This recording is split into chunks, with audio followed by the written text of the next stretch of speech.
going to learn here in Newton's first law of motion. Now first we will learn what is the Newton's first law of motion, what the scientist Newton has told.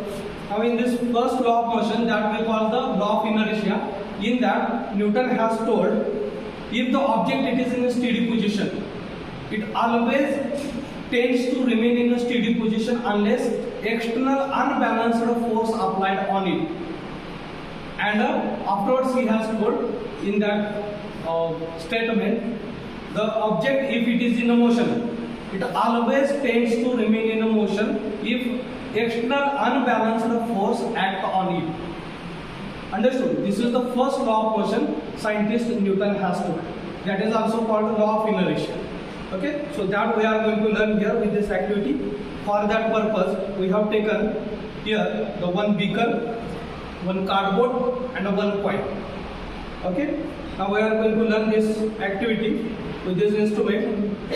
We are keeping here the cardboard over the beaker, and we are keeping the coin onto the cardboard. Now let's see.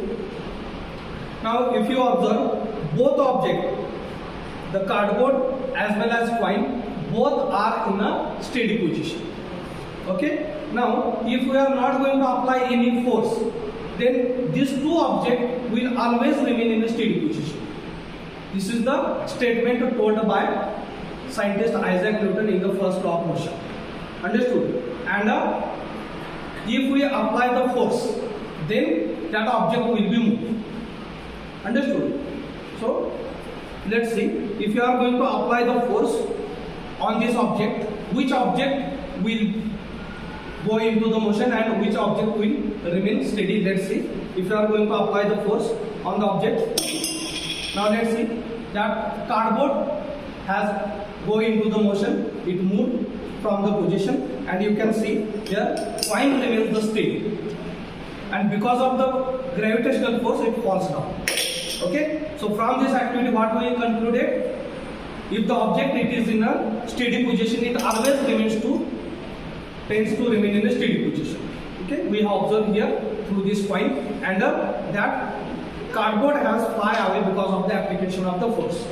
That means when we apply the force on the object moves, and because of the fluid friction and because of the gravitational force, finally it stops.